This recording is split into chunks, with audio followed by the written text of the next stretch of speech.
Esse texto de Mateus 5 é o texto que será o guia, a referência da nossa mensagem hoje. Só que eu vou inverter, eu quero lê-lo primeiro e depois nós vamos cantar uma música que tem muito a ver com a proposta que eu quero conversar com você hoje. Então, Mateus capítulo 5, a partir do verso 17, na continuação da nossa série A Cultura do Reino, diz assim, é Jesus quem fala: não pensem que vim abolir a lei ou os profetas. Não vim abolir, mas cumprir. Digo-lhes a verdade, enquanto existirem céus e terra, de forma alguma desaparecerá da lei a menor letra ou o menor traço, até que tudo se cumpra. Todo aquele que desobedecer a um desses mandamentos, ainda que dos menores, e ensinar os outros a fazerem o mesmo, será chamado menor no reino dos céus. Mas todo aquele que praticar e ensinar esses mandamentos, será chamado grande no reino dos céus. Pois eu lhes digo que se a justiça de vocês não for muito superior à dos fariseus e mestres da lei, de modo nenhum entrarão no reino dos céus. Qual era essa justiça dos fariseus e dos mestres da lei? Era uma justiça exterior, era só aparência. O presbítero Zeca leu aqui da tradução A Mensagem, bastante cotidiana, coloquial. Aqueles que gostam de dar um espetáculo, mostram para todo mundo quão espirituais são. Mas o que Jesus está chamando a atenção aqui é para uma espiritualidade que não é de aparência, mas que é de essência. E essa é a música que nós vamos cantar, que fala sobre voltar a essa essência. Nós fomos conquistados e comprados com preço caro de sangue. Não é para vivermos aparência de cristão. Que essa música seja agora a sua oração enquanto você se prepara para ouvir essa mensagem. Faça dela a sua oração. Senhor, eu quero voltar a esta essência. Que Deus te abençoe.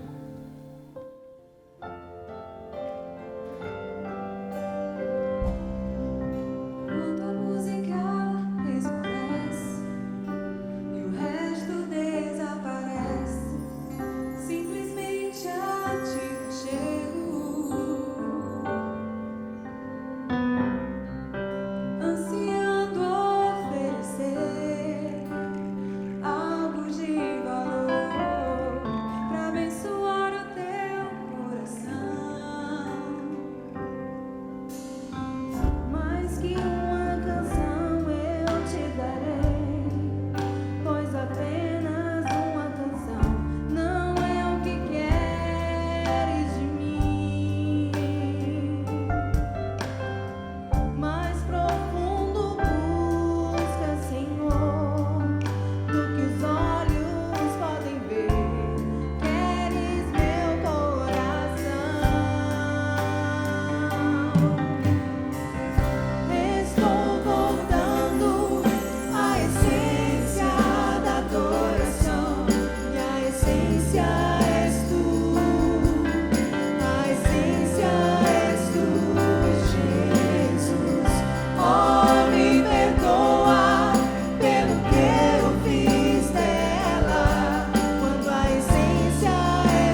Senhor, essa é a nossa oração, Deus. Queremos retornar a essa essência. Te pedimos perdão, colocamos nosso coração humildemente na Tua presença, para que o Senhor venha sobre nós, Deus, agora, falar profundamente com as nossas vidas, porque nós ansiamos pelo toque do Senhor, que nos transforma, que nos renova. Eu oro, Deus, por cada pessoa que veio aqui a este lugar hoje, como convidado ou convidada. Deus, que a Tua presença faça algo diferente nesses corações. Leva-nos, Senhor, no caminho onde o Senhor quer. Nós te pedimos que seja para a Tua glória, em nome de Jesus. Amém. Amém. Obrigado, irmãos. Deus abençoe vocês. Já lemos então capítulo 5 do Evangelho de Mateus, mas eu quero repetir com vocês o último verso, que é o que fala, está aqui, verso de número 20. Pois eu lhes digo, Jesus fala, que se a justiça de vocês não for muito superior à dos fariseus e mestres da lei, de modo nenhum entrarão no reino dos céus. Reino dos céus, o reino de Deus, é a mesma expressão. Essa camisa aqui é a camisa da série, bonita, né? Você pode comprar uma para você se você quiser lá no final. Mas a série chama-se Cultura do Reino. Por quê?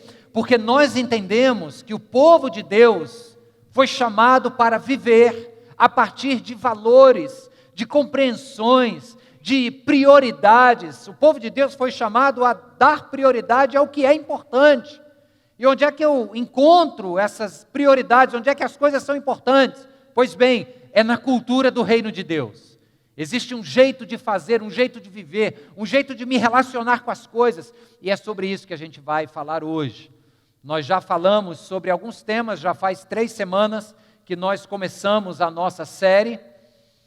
O padrão deste cidadão do reino dos céus. Primeira mensagem foi sobre o significado de felicidade. O mundo que a gente vive costuma dizer que ser feliz é algo tão pequeno. Veja só, confundir felicidade com conta bancária, confundir felicidade com o acúmulo de experiências que a gente consegue ter ao longo de uma vida. Claro, uma conta bancária cheia e o acúmulo de experiências são oportunidades legais para você viver com conforto, mas acima de tudo, para você ser alguém generoso. E aí sim você começa a entender o que é felicidade à luz dos padrões do reino de Deus. Então, ele ressignifica o conceito de felicidade. O cidadão do reino também tem um outro padrão, que é ser sal e luz.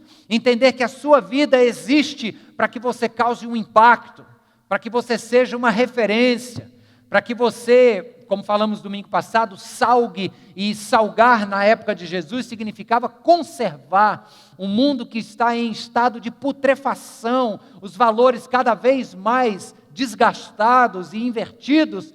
Cabe a nós conservarmos este mundo, luz do mundo, brilharmos da luz de Cristo. Eu gostei de uma frase que nós ouvimos ontem no filme do apóstolo Paulo. Quem foi para a sessão de cinema ontem conosco? Fala a verdade, foi ou não foi inesquecível? Sim ou não? Impactante demais. E a Priscila, esposa do Áquila, personagem conhecido, com quem Paulo se encontra em Corinto, mas que depois eles estão em Roma. Priscila olha para a grande cidade de Roma, debaixo do governo de Nero, o imperador maluco, que tocou fogo na cidade, culpou os cristãos e muita perseguição, a ponto deles quererem ir embora de Roma, e o Áquila está tentando convencer aquela comunidade de cristãos a irem embora. E Priscila olha para a cidade ainda está meio que fumegando, tudo meio cinzento, meio feia, e ela diz assim: existem densas trevas sobre a cidade de Roma, mas será que se nós formos embora, essas trevas não vão ainda ficar piores? Então veja como nós somos chamados para ser essa luz, luz do mundo, brilhar da luz de Cristo nesses ambientes escuros e cheios de trevas. Está claro, irmãos? Essa é a influência que o cidadão do reino de Deus precisa ter. O cidadão do reino de Deus é aquele que também aprende com Jesus a dizer: Pai, a minha vontade é essa, mas que não seja feita a minha vontade, sim a sua vontade. Existe um rei. Essa coroa aqui é para nos lembrar que tem um rei, e o rei governa, e um rei dá as ordens, e nós que somos cidadãos do seu reino, nós obedecemos, amém? Então não é a nossa vontade mais em primeiro lugar, é a vontade do rei. Quem vive para satisfazer apenas a sua própria vontade, ainda está no modo operacional que a Bíblia chama do primeiro homem, lá de Adão, que olhou para a árvore e disse: eu sei que é proibido, mas eu quero, vou lá e pego. Só que agora existe um rei que diz assim: eu quero que vocês vivam assim. E a gente diz: ok, Senhor, viver assim em muitos momentos vai ser um pouco desconfortável, mas como eu sou cidadão deste reino, não é mais a minha vontade em primeiro lugar, e sim a tua. E hoje nós vamos começar então uma sessão que é talvez uma das sessões mais longas, tanto que eu dividi em parte 1 e parte 2, chamada a relação deste cidadão do reino. O cidadão do reino, ele considera as suas relações. Relações com o quê? Relações com o mundo ao seu redor, relações com Deus, relações com o seu próximo. Existem prioridades que Deus, o rei, quer que você dê no que diz respeito aos seus relacionamentos. Então olha só, nesse texto que eu li, ele começa no verso 17, mas ele termina no verso 48. São muitos capítulos falando sobre essas diversas relações do cidadão do reino. Deixa eu pincelar cada uma delas aqui agora rápido com vocês. No verso de número 17 a 20, foi o texto que lemos, Jesus fala da relação do cristão com a lei, com aquilo que Deus quer que o povo faça e seja. Depois ele começa então agora com o próximo, e ele fala do homicídio, das atitudes que matam. Ah, você acha o quê? Que matar é só ir lá e ferir o irmão e ele morrer? Pois eu digo para vocês que se em pensamento e no coração você odiar, você chamar de louco, você desprezar, já cometeu homicídio. Depois ele fala a relação com o cônjuge, e aí é uma próxima sessão que vai dos versos de número 27 ao 32, falando sobre adultério, sobre divórcio, numa cultura machista e patriarcal, onde o divórcio era concedido sem ter nem para quê, contanto que o homem quisesse, abusou da mulher, a cultura compreendia que ele desse carta de divórcio. Aí o bonitão podia se casar de novo e a mulher ficava perdida, porque ninguém ia querer ela. Ela voltava para a casa do pai. O adultério, imensamente compreensível, se fosse da parte do homem. Se fosse por parte da mulher, o que aconteceu? Pedra nela. Mestre, a lei de Moisés manda apedrejarmos. Esta mulher foi flagrada em adultério. O que dizes tu? Lembra disso? Então Jesus diz: os cidadãos do reino pensam sobre as suas relações. E quem é maridão e mulher, e que se diz cidadão do reino de Deus, reconsidera a ideia que tem sobre casamento, sobre separação, sobre adultério. Aí Jesus pega pesado, porque ele chega e diz assim: ô macharal, a lei diz assim, não adulterarás, mas eu quero dizer para vocês que basta pensar, basta olhar com um desejo lascivo, basta se entregar a um pensamento podre que defrauda a mulher de outro. Falhou. Então Jesus está ressignificando essas coisas. Aí ele continua, ele diz que a relação com a minha comunicação também é importante. E eu acho que isso nos nossos dias é muito importante, porque às vezes a gente diz sim para algumas coisas, aí lá na frente percebe que esse sim vai implicar em algum tipo de prejuízo, aí a gente muda, não, agora é não, eu me precipitei. Só que é nesse momento que Jesus vai dizer: seja a sua palavra, cidadão do reino, se for sim, que ela seja sim, e se for não, não. E o que passar disso vem de procedência maligna. Então, olha só como a barra está sendo erguida aqui. Aí ele continua e fala que nos nossos dissabores relacionais, eu tenho que pensar na minha relação quanto à vingança. E aí esse é um dos textos, para mim, um dos mais difíceis. É aquele que fala de virar a outra face. Levou um tapa numa face, vira outra. Cabe a você ser vingativo ou não. Eu vou falar mais um pouco sobre isso adiante. E depois ele fala sobre a nossa relação com os que nos perseguem, os nossos inimigos. Em outros momentos, ele diz assim: vocês ouviram que foi dito: amem o seu próximo e odeiem o seu inimigo. Ele diz: eu, porém, vos digo. Isso aí vocês distorceram, não está escrito. Isso é o que você vem falando de geração em geração. Sabe aquela brincadeira de telefone sem fio? A gente começa a falar, vai repetindo para o outro, quando chega lá na frente distorceu. É mais ou menos a mesma coisa. Em nenhum lugar da lei vai dizer que é para eu amar o meu irmão e odiar o meu inimigo. Mas com o tempo, o que chamamos de tradição oral distorceu. Então Jesus diz: ouvistes o que foi dito: amarás o teu próximo e odiarás o teu inimigo. Jesus diz: negativo, isso não procede. Eu vos digo que você deve amar e orar por ele. Sabe, isso é uma palavra muito importante de Jesus. Eu diria que ela é no mínimo inteligente, porque é como se ele estivesse dizendo assim, ó: você odeia alguém, esse alguém te passou a perna, esse alguém te traiu, esse alguém te deu um calote, ele te feriu, é alguém que você só de pensar no nome já dá um engodo aqui por dentro. Então sabe o que você tem que fazer? Não é apagar ele da tua memória, você tem que orar por ele. Aí você pode dizer: mas Senhor, como? Só de eu pensar nessa pessoa me dá um embrulho, como é que eu vou orar? Aí Jesus diz: é exatamente por isso, é para você não continuar vivendo uma vida que se embrulha quando pensa em alguém, um filho meu, que sim, fez uma má escolha, mas é alguém que eu amo, igual como eu amo você. Por isso, não abra mão de orar por ele, não nutra esses sentimentos azedos, porque isso só vai piorar você. Percebe a sabedoria de Cristo? Os cidadãos do reino atentam para estas relações. E aí o nosso texto que lemos, no verso 17, ele já começa com Jesus dizendo algo no mínimo intrigante. Ele diz assim: não vim abolir a lei e os profetas, eu vim cumpri-la. Só para você entender, lei e profetas é quase que o Antigo Testamento inteiro. Porque a lei são os 5 primeiros livros do Antigo Testamento, chamado de Pentateuco, ali onde existem todas as ordenanças e estatutos do Senhor. Depois, quando ele fala de profetas, ele não se refere apenas aos profetas maiores e aos menores.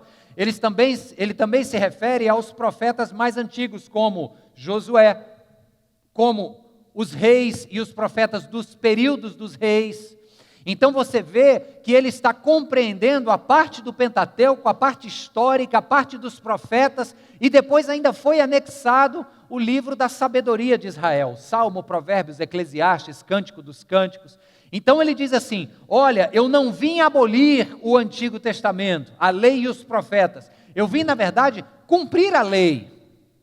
Vocês acham que agora eu cheguei, estou falando de graça, e aí a lei passou, e agora é só pela graça, pode fazer o que quiser e eu vou perdoando aí a rodo? Não, não é assim não, eu vim cumprir a lei. Só que a gente precisa entender o que é essa lei. Para nós entendermos bem a mensagem de hoje, você precisa lembrar que a lei de Moisés, ela foi um código entregue por Deus a este homem, que na época era o líder de Israel. Vamos fazer um trabalho de memória aqui. Onde é que estava Israel quando recebeu a lei das mãos de Deus? Estava no pé do Monte Sinai, no deserto do Sinai. Era um lugar geográfico que existe até hoje, entre o Egito e o que nós chamamos de Terra Santa, Israel, ou na época Canaã. Neste caminho para lá, num determinado momento, ainda em território egípcio hoje, Deus pede para Moisés subir no Monte Sinai e entrega para ele um código, o chamado Decálogo, 10 leis, os 10 mandamentos. Isso está lá a partir do livro de Êxodo, capítulo 19 para frente. E com essa lei, entenda uma coisa, Deus não está trazendo um compêndio de proibições, muito pelo contrário. Não é apenas um código para fazer a vida dos seus filhos e filhas uma vida miserável. Não pode isso, não pode aquilo, se fizer isso eu desço a lenha, não faça isso, se prive disso, se prive daquilo. Não é por aí, irmãos. Mas sim, são as palavras de um pai que olha para o filho e diz assim: meu filho, na sua vida você vai querer fazer muitas coisas. E eu estou dizendo para você que tem algumas coisas que eu prefiro que você não faça. Anota aí, são 10. Aí o pai diz para o filho, são 10 coisas, anota aí. Você tem a sua liberdade, mas eu que te amo, estou te dizendo que a sua vida vai ser maravilhosa se você conseguir viver prestando muita atenção nesses 10 itens. Então, a lei de Moisés, ela é mais dentro desse conceito, percebe, irmãos? A gente tem uma visão muito negativa da lei, achando que é apenas um manual de proibições que torna a vida pesada, enfadonha. A lei como um todo, ela tem um propósito. O propósito da lei é mostrar o quanto Deus ama esse povo e com quanto o seu povo viver, ou pelo menos tentar viver, a partir do que a lei diz, as nações ao redor vão olhar para eles e vão dizer: meu Deus, que povo próspero é esse? Que Deus é esse? Que código moral é esse que faz com que este povo seja tão abençoado? Essa é a função da lei naquela época de Israel. Aí olha só o que é que o apóstolo Paulo fala a respeito do cumprimento desta lei. Porque Jesus diz assim: eu não vim aboli-la, eu vim cumpri-la. Aí o apóstolo Paulo percebe, porque ele era um profundo conhecedor da lei, e agora um profundo conhecedor do Evangelho de Jesus Cristo, e ele percebe a relação de um com o outro, e escreve aos Romanos no capítulo 13, dizendo assim, presta atenção: pois estes mandamentos, não adulterarás, não matarás, não furtarás, não cobiçarás, e qualquer outro mandamento, todos se resumem neste preceito: ame o seu próximo como a si mesmo. O amor não pratica o mal contra o próximo. Escute agora. Portanto, o amor é o cumprimento da lei.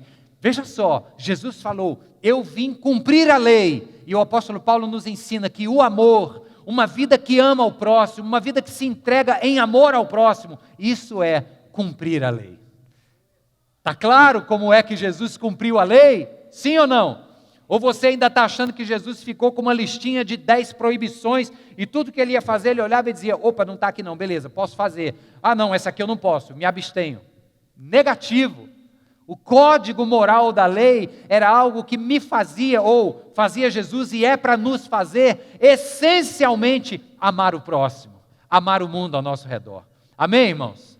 Jesus cumpriu a lei. Agora, guarda o conceito, a ideia, o ensinamento sobre o que é lei, e deixa eu te falar um pouco agora sobre promessa.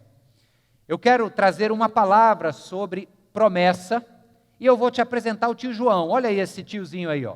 O senhorzinho de braços abertos, sorriso, não dá para ver direito? Sorrisão largo.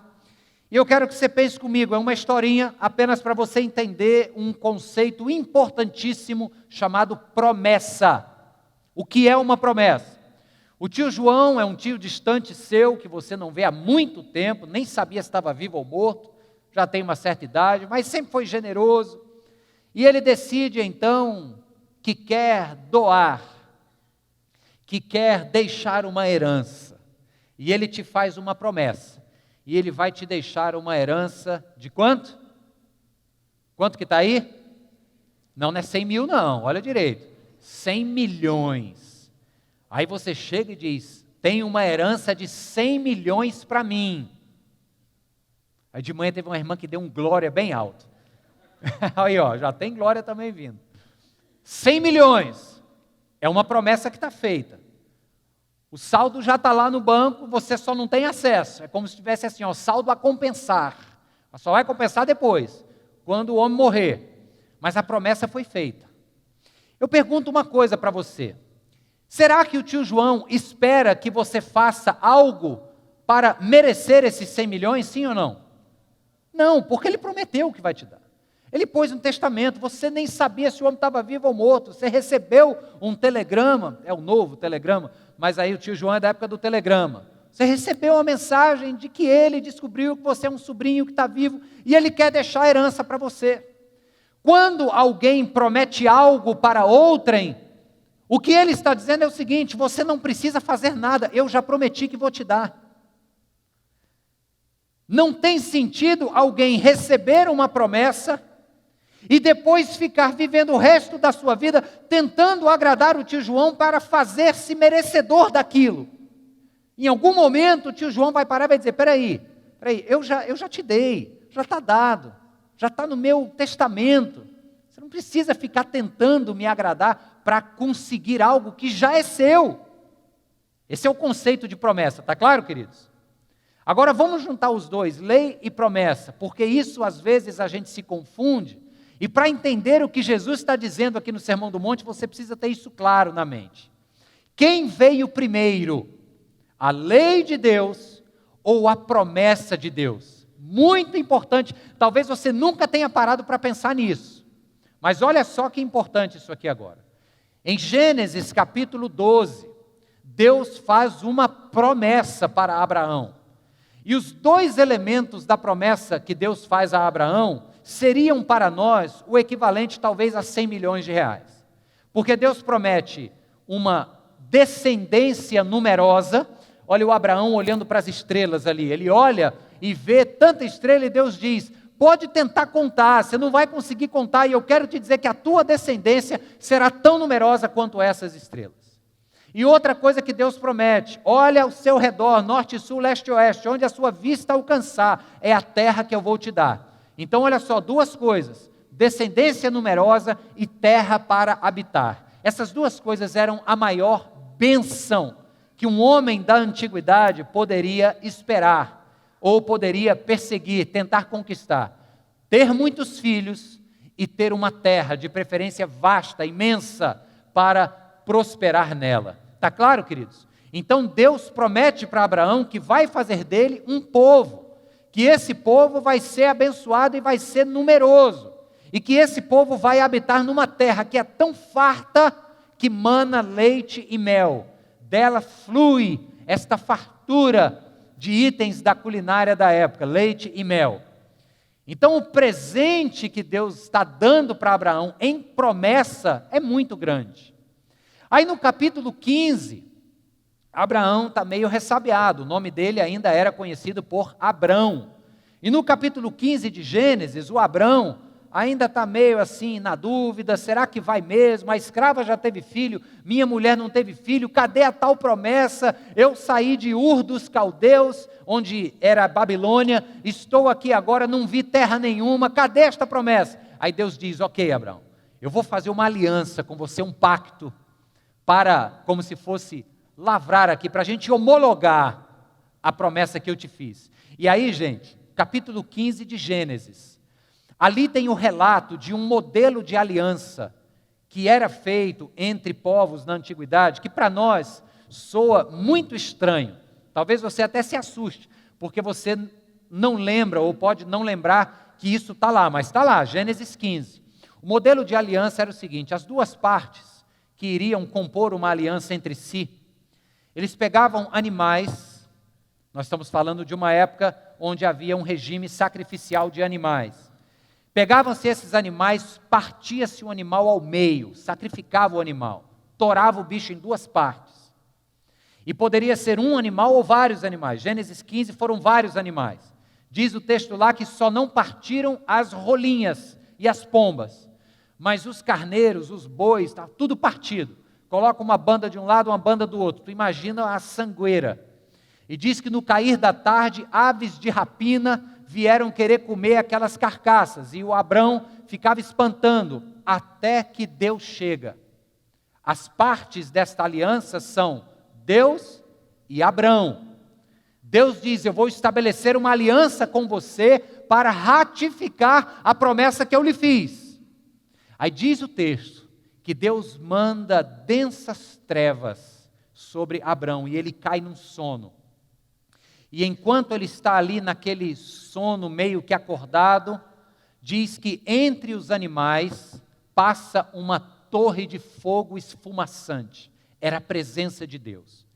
Na concepção daquele modelo de aliança, o que é que se tinha em mente? É que quando as partes iam fechar acordo, elas se comprometiam em andar por entre os animais, e enquanto andavam e viam aquelas carcaças divididas, a ideia era mais ou menos o seguinte: se eu quebrar esta aliança que hoje faço contigo, que aconteça comigo o que aconteceu com esses bichos, que eu seja partido. E aí um passa e comunica isso. Aí o outro vem, passa e comunica a mesma coisa. E assim se fez um pacto. Está claro? Só que na aliança entre Deus e Abraão, Deus bota Abraão para dormir. E somente Deus passa por entre os animais, na tal coluna de fogo. O que é que isso quer dizer para nós?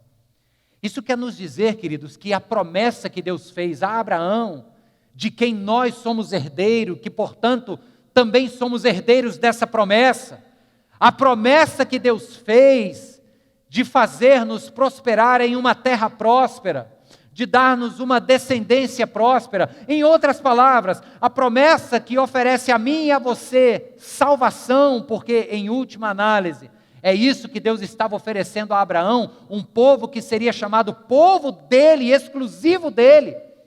Esta promessa, ela foi assumida apenas pelo Pai, pelo Deus que diz assim: é uma questão de honra cumprir o que eu prometi. Você não passou ali no meio, porque eu não tenho a menor expectativa que você seja fiel. É como se Deus dissesse: eu conheço a sua natureza, eu sei quem você é e o quão facilmente eu teria que te partir no meio por uma transgressão a essa promessa. Agora, eu passei, então é uma questão de honra para mim, diz o Senhor, cumprir aquilo que eu prometi aos meus filhos. Amém, queridos? Então essa é a promessa de Deus. A promessa veio antes, livro do Gênesis. Agora, no capítulo 19 em diante do livro do Êxodo, você já sabe que aí o povo já está formado.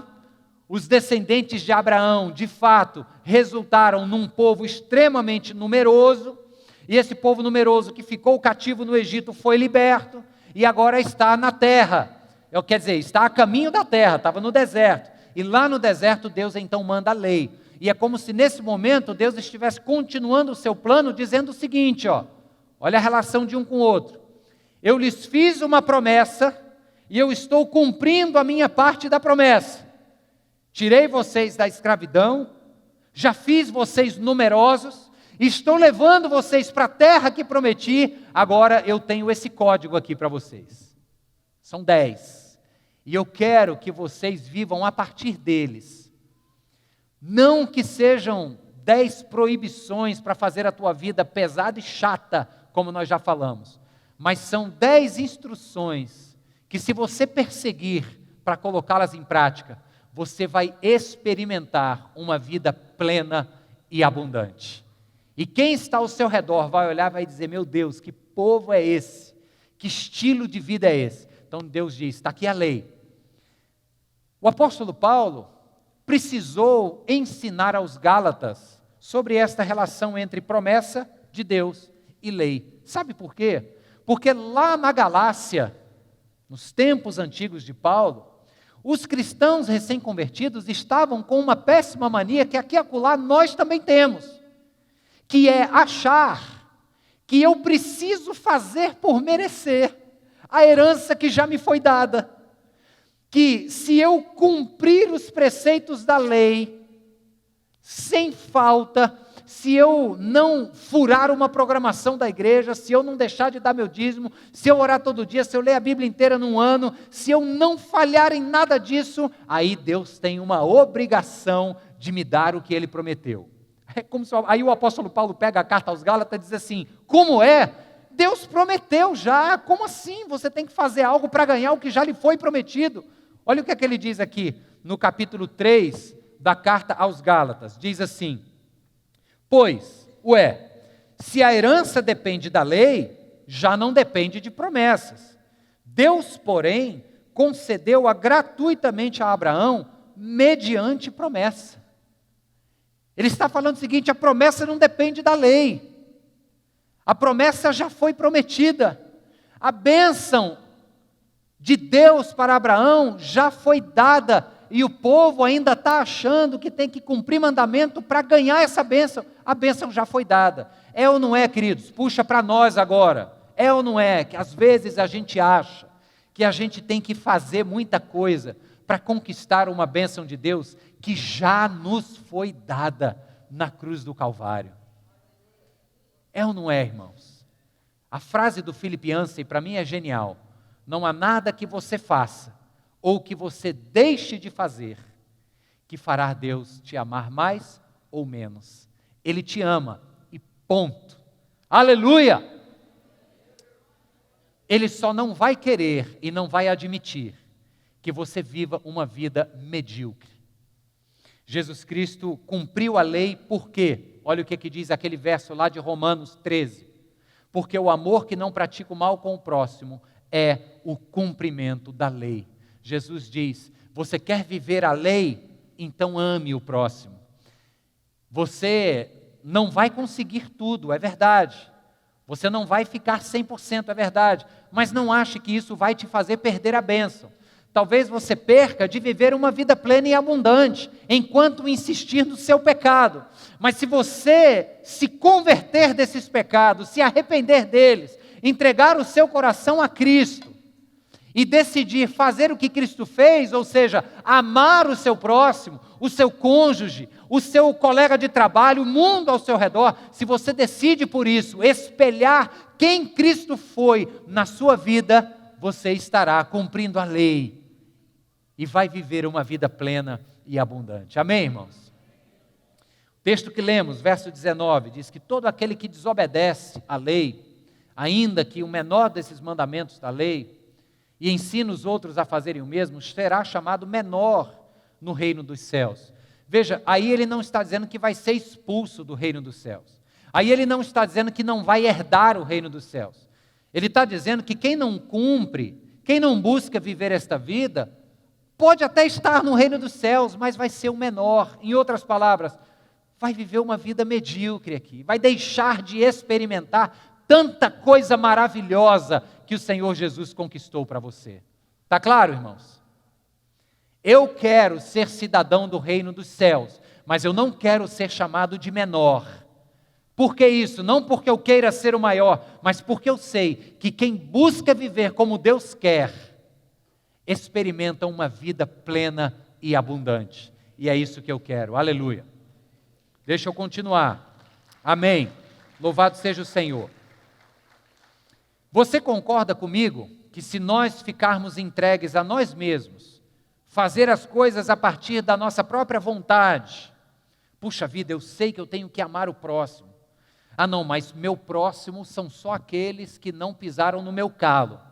Próximos são só aqueles que eu gosto. Até porque os que eu não gosto eu quero bem longe. Então se está bem longe não está próximo. Às vezes a gente até distorce as coisas assim. Se a gente tentar amar o nosso próximo, de quem a gente não gosta, pelas nossas próprias forças, vocês concordam comigo que vai ser muito provável que a gente não ame de verdade? Que talvez a gente olhe e diz assim, não tem problema nenhum, é ele lá e eu aqui, eu respeito, já perdoei e tal, mas lá no fundo se destila um azedume horroroso, sim ou não? Somos nós. Então quando Jesus diz que assim como ele, nós devemos cumprir a lei para viver esta vida plena e abundante, que como ele, que veio para amar o mundo, nós devemos amar o mundo, nós não podemos, por favor, preste atenção nisso, nós não podemos incorrer no erro de acharmos que tudo isso que é para a gente fazer, olha ali, recapitula comigo, amar o próximo, evitar o adultério e o divórcio na relação com o cônjuge, falar apenas sim que seja sim e não que seja não, virar a outra face, amar os inimigos, tudo isso, se eu depender de mim, eu falho em tudo. Eu levo bomba nesse teste final aí. Todos. Só que Jesus nos apresenta uma nova fonte, um novo poder. Ele diz assim, não é pela tua própria força. Não pode ser pela tua própria força.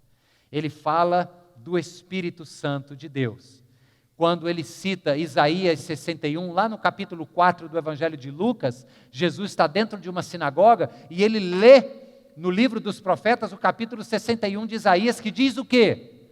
O Espírito do Senhor está sobre mim, porque ele me ungiu, para quê? Para pregar as boas novas do reino, para curar os enfermos, para restaurar a vida, para trocar lágrimas por sorriso. Ele me ungiu para ser uma bênção neste mundo. Mas eu estou querendo ser uma bênção neste mundo porque o Espírito me ungiu, não porque eu ache que em mim mesmo eu tenha força e capacidade para fazê-lo. Amém? Eu grifei aquela virar a outra face ali porque eu quero confessar para vocês que talvez esse seja um dos pressupostos do reino de Deus mais difíceis para mim engolir. O que é que diz lá no texto? Se alguém te ferir numa face, vire a outra face. A gente pensa tanto literalmente, quando alguém dá uma bufetada no rosto, e a vontade é de avançar em cima. Aquela história, filho meu não leva desaforo para casa, a gente aprende isso, e aí a gente quer viver isso na prática, e aí devolve a mãozada. Mas às vezes isso acontece de maneiras mais sutis, quando alguém passa a perna no trabalho, aí você diz assim, o mundo dá voltas, um dia eu pego ele. Um dia vai ser a minha vez. Sabe como é que é? Olha aí, você que está ouvindo. Às vezes a gente não vai virar, às vezes não, na maioria das vezes, nós temos uma dificuldade de virar a outra face, porque nós achamos que virar a outra face é uma injustiça conosco mesmo. Não é justo, ele me traiu, tem que pagar. Não é justo, ele me roubou, tem que ressarcir. Existem meios legais para isso, mas a palavra de Deus diz, um cidadão do reino vira a outra face. Aí você diz, pastor, ok, muito bonito, mas não dá para mim. Aí eu vou dizer, muito prazer, para mim também não. Só que enquanto eu ficar achando que isso é para ser feito na minha própria força e capacidade, o máximo que eu vou conseguir fazer é devolver a mãozada. Mas quando eu entendo que o Espírito Santo habita em mim, e que Ele me ungiu para ser uma bênção no mundo ao meu redor, e que todas as minhas ações agora serão por Ele, por meio dEle e para Ele, aí a coisa muda, irmãos. Aí eu posso chegar para alguém que me feriu na face direita e dizer, eu vou virar a face esquerda para você, porque eu quero te dizer que a tua violência não vai fazer de mim alguém violento.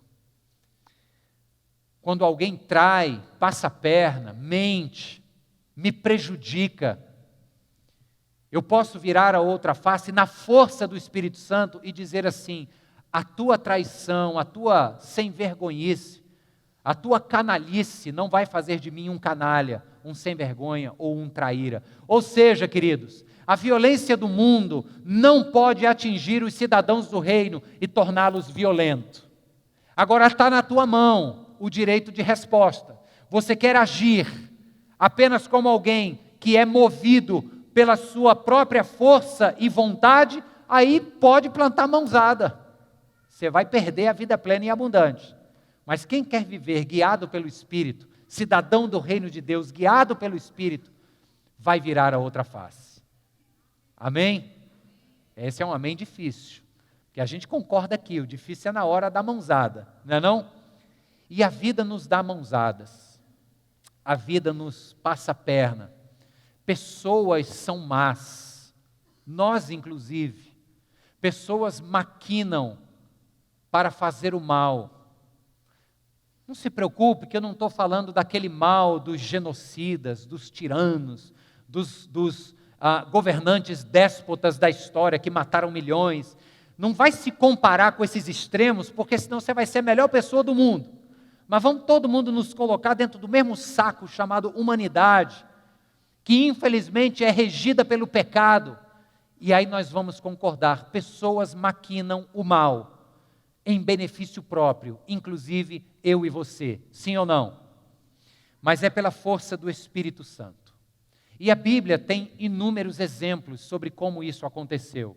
Se você olhar para a palavra de Deus como um todo, você vai ver que ela não é um livro cheio de regras, podes e não podes. Olha o que diz aí. A Bíblia é um livro cheio da narrativa de pessoas que viveram experiências maravilhosas de obediência, mas que obedeceram porque Deus as capacitou. Aleluia! Louvado seja Deus por isso. Irmãos, o Sermão do Monte, ele termina no final do capítulo 7. Eu estou concluindo agora, mas eu queria que você pensasse comigo então no seguinte. Quando você lê o Sermão do Monte todo, e essa série da cultura do reino é a respeito deste jeito de viver que Jesus entregou aos seus discípulos, o Sermão do Monte, quando você lê todo, você vai ver que ele te deixa apenas com 2 caminhos a escolher, 2 portas, a estreita, a larga, o caminho estreito, o caminho vasto. Ele termina especificamente no capítulo 7 falando de 2 alicerces, o alicerce rochoso e o alicerce arenoso.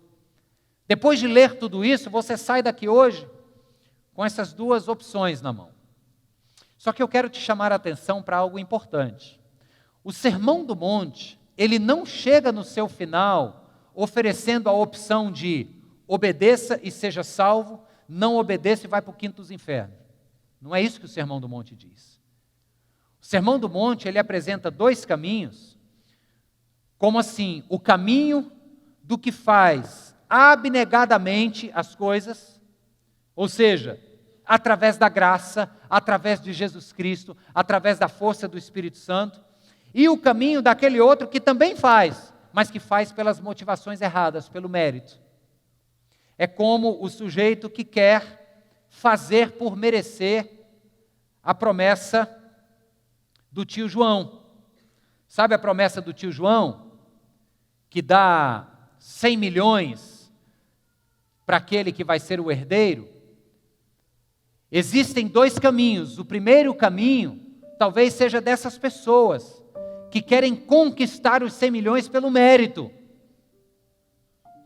que querem obedecer não por amor a quem diz que eles têm que viver assim e assado, mas por meritocracia. Eu vou obedecer porque se eu for obediente, eu vou ganhar o que eu quero. Esse é um caminho, e Jesus está dizendo, isso é aparência, isso é hipocrisia, isso é farisaísmo. O outro caminho é o caminho da graça.